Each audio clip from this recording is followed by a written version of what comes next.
नमस्कार दोस्तों, स्वागत है आपका मेरे चैनल कॉमिक्स लाइफ में। शुरू करते हैं गगन सीरीज की एक और मज़ेदार कॉमिक्स रहस्य में टापू पार्ट 2। पीछे भी बातें हो रही थी। प्रोफेसर अंकल, अभी हमें और कितना सफ़र करना होगा? इस समय हम कोमाइल टापू पर हैं। लगभग 60 किलोमीटर की यात्रा करने के बाद हम सोमार टापू पहुंच सकेंगे। क्या सोमार टापू पर जाने के लिए हमें फिर समुद्र में से होकर गुजरना होगा? प्रकृति ने दोनों टापुओं को मिलाने के लिए एक जमीनी पुल बना दिया है। उस पुल पर से होकर हम सोमार टापू पहुंचेंगे। शाम होने से पहले जैसे ही वह लोग खुले भाग में पहुंचे, उन पर आकाश से नई मुसीबत टूट पड़ी। यह कैसे पक्षी हैं? चील व गिद्ध से भी बहुत बड़े, भयानक। मुझे तो देखकर ही डर लग रहा है। आवाज भी कितनी डरावनी है। ऐसे राक्षस पक्षी सोमार टापू पर पाए जाते हैं। सिखाकर इनसे खतरनाक काम भी किया जा सकता है। तभी एक राक्षस पक्षी ने झपट्टा मारा और बचाओ बचाओ! गगन, वह नाविक को ले गया।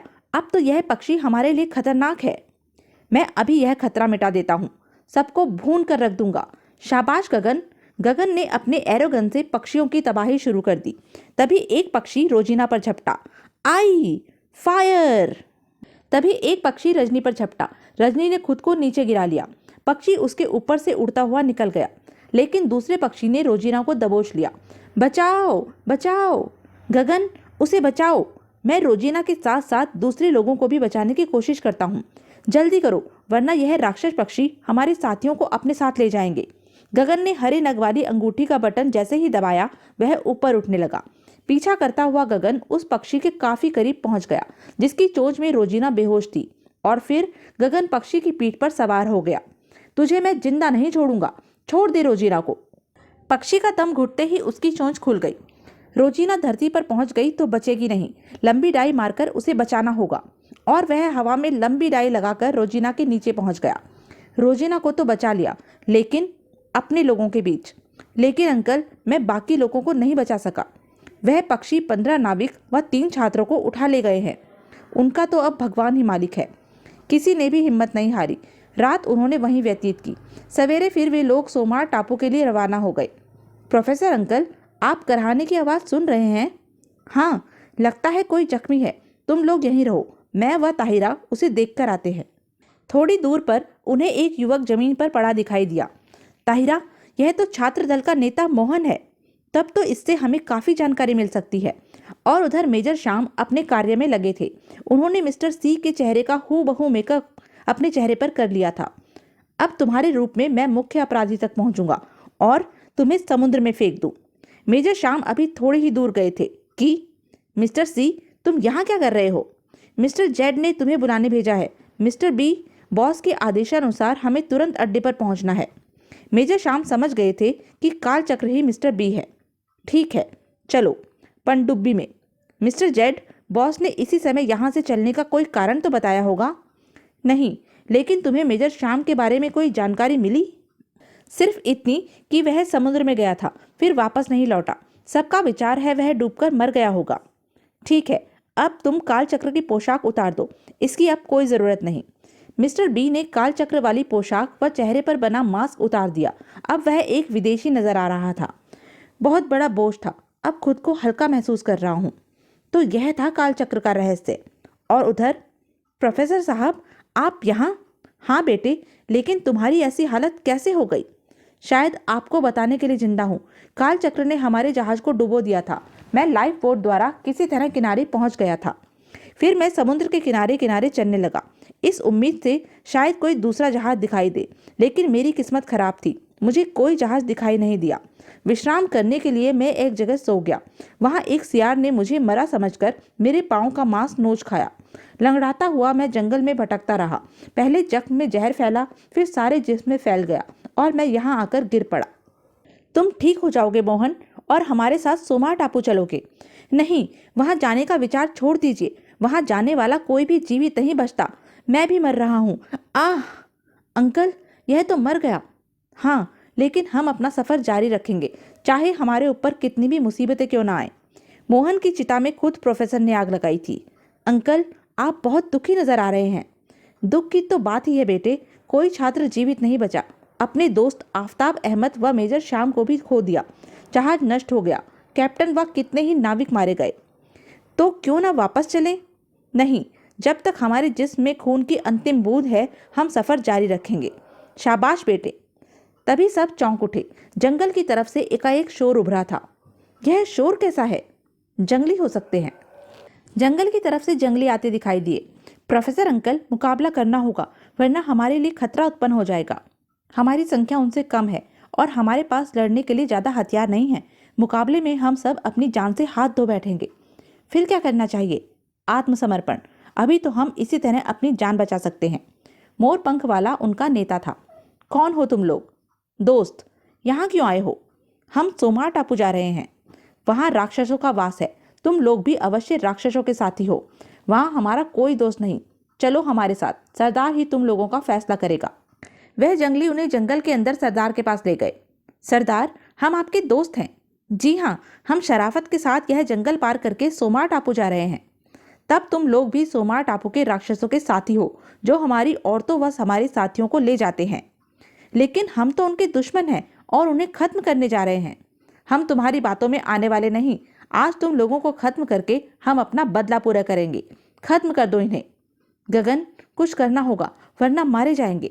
मैं इन्हें रोकता हूँ। तुम सब अपने हथियार उठाओ।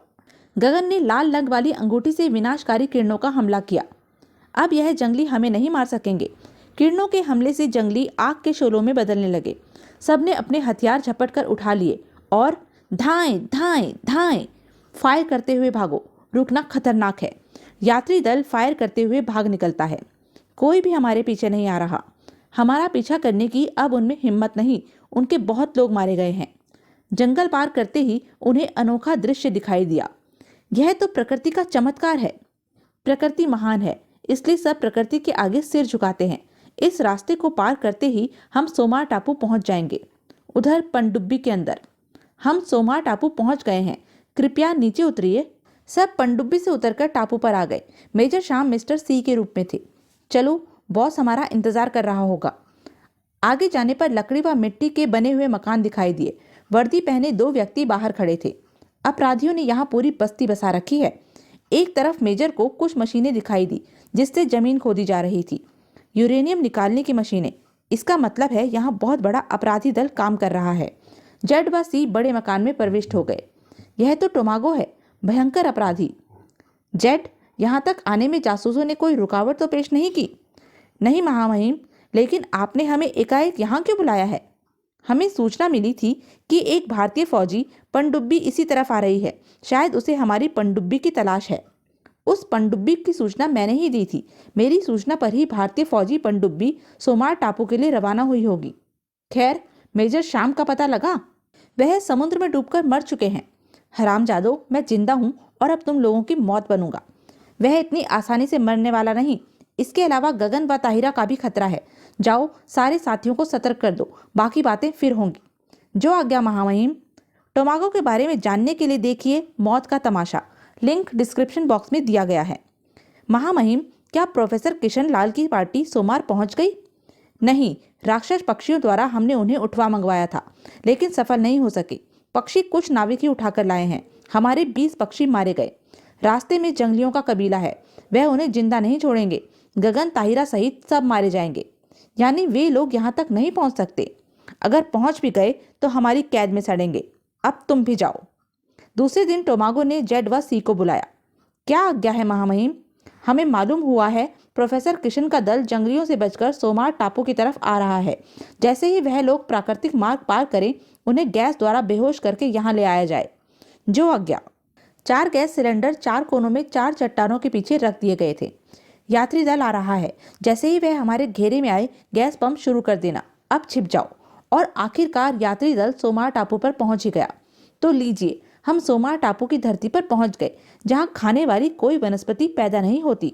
अरे, यह धुआं कैसा है? मैं तीखी गंध अनुभव कर रही हूँ। गगन, यह जहरीली गैस है। सोमार टापू के शैतानों की साजिश। वह दम घोटकर हमें मारना चाहते हैं। जान बचानी है तो भागो। हम भाग नहीं सकते पापा। शायद हमारी मौत यहीं लिखी है। तुम ठीक कह रही हो बेटी, मुझे भी मौत दिखाई दे रही है। और एक एक करके सभी बेहोश हो गए। बेहोश करने के बाद यात्री दल को 2 भागों में बांटकर अलग अलग कमरों में रखा गया था। सी जिस कमरे में प्रविष्ट हुआ, उसमें प्रोफेसर, ताहिरा व गगन को रखा गया था। आप लोग होश में आ गए? हाँ, लेकिन आपकी आवाज़ तो मेजर श्याम से मिलती है। मैं मेजर श्याम ही हूँ, मिस्टर सी के रूप में। भारतीय फौजी पनडुब्बी भी यहाँ पहुँचने ही वाली है। लेकिन आप यहाँ पहुँचे कैसे? मेजर ने वहाँ तक पहुँचने की सारी कहानी बता दी। तुम काफ़ी बहादुर हो मेजर, लेकिन यहाँ इतना बड़ा चक्कर कौन चला रहा है? महामहिम टोमागो। वह यहाँ की जमीन से बहुमूल्य यूरेनियम निकाल कर हड़प जाना चाहता है। वह हमारा पुराना दुश्मन है। उसकी मौत मेरे हाथों से होगी। मौत तो उसकी होगी ही। आप लोग सतर्क रहिए, मैं फिर आऊँगा। थोड़ी देर बाद टोमागो उनसे आकर मिला। क्या मैं जान सकता हूँ मेजर श्याम कहाँ हैं? वह जहाज के कैप्टन को तलाश करने समुद्र में गए थे, फिर वापस नहीं लौटे। लेकिन तुम यहाँ किस चक्कर में पड़े हुए हो? सोमार टापू पर यूरेनियम की खानें हैं, जिनकी शक्ति से मैं सारी दुनिया को खरीद कर अपनी जेब में डाल सकता हूँ। ओह, लेकिन डॉक्टर आफताब कहाँ हैं? मुझे पक्का विश्वास है कि उनका अपहरण भी तुमने ही कराया था। हा हा हा, भगवान उसकी आत्मा को शांति दे। बेचारे ने हमें यूरेनियम के ठिकानों का पता बताकर देशभक्ति के जुनून में आत्महत्या कर ली। कमीने, मैं तुझे जिंदा नहीं छोड़ूंगा। तूने मेरे देश के महान वैज्ञानिक को आत्महत्या के लिए मजबूर किया है। ठहरो गगन, टोमागो, ये काल चक्र का क्या चक्कर है? जब मुझे मालूम हुआ यहाँ खोजी व्यक्तियों ने आना शुरू कर दिया है, तो आतंकित करने के लिए मुझे काल चक्र का चक्कर चलाना पड़ा, जिसे मेरे साथी अंजाम देते थे। तभी एक व्यक्ति अंदर प्रविष्ट हुआ। क्यों आए हो? भारतीय पनडुब्बी ने हमला करके हमारी पनडुब्बी को नष्ट कर दिया है। भारतीय सैनिक टापू पर उतर रहे हैं। टोमागो, अब तुम्हारी मौत निश्चित है। मुझे मारना आसान नहीं है। मौत तुम लोगों की होगी, लेकिन पहले फौजियों से निपट लूं, फिर तुम लोगों से भी निपटूंगा। कहकर टोमागो वापस चला गया। तभी वहां विस्फोटों की आवाजें गूंजने लगी। उन्होंने खिड़की से बाहर झांक कर देखा। गगन, यह बमों के धमाके हैं। भारतीय फौज ने हमला कर दिया है। हम बाहर खड़े पहरेदारों पर हमला करते हैं। भारतीय नेवी फौज ने हमला बोल दिया था। दुश्मन उनका मुकाबला कर रहा था। आओ, धड़ाम! हाय, मरा! भारतीय फौज पर टूट पड़ो। दुश्मन को खत्म कर दो या गिरफ्तार कर लो। धड़ाम! आई! इधर गगन इत्यादि बाहर खड़े पहरेदारों के पास आए। भाईजान, यह सब क्या हो रहा है? तुम लोगों की मौत का प्रबंध किया जा रहा है।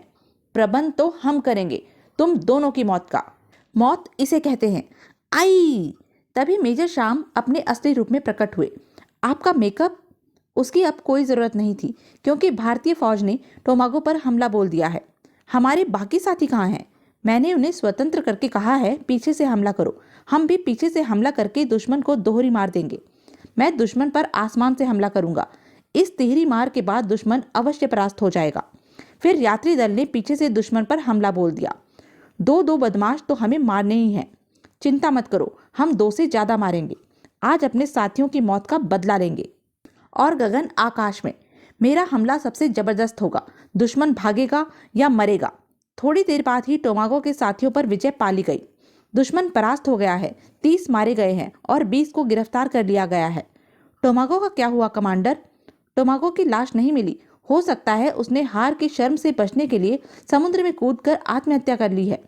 कुछ भी हो, अब इस टापू व यहाँ के बहुमूल्य यूरेनियम पर भारत का अधिकार है। आप लोगों के सहयोग से ही ऐसा हुआ है। खास तौर से गगन ने सचमुच बहुत बड़ा काम किया है। मैं भारत का बेटा हूँ कमांडर। भारत को नुकसान पहुँचाने वाले को मिट्टी में मिलाने ही तो आया हूँ। तो यह थी गगन सीरीज की एक मज़ेदार कॉमिक्स। ऐसी ही मज़ेदार कॉमिक्स के लिए बने रहें मेरे साथ। और हाँ, मेरे चैनल को लाइक, शेयर और सब्सक्राइब करना ना भूलें। धन्यवाद।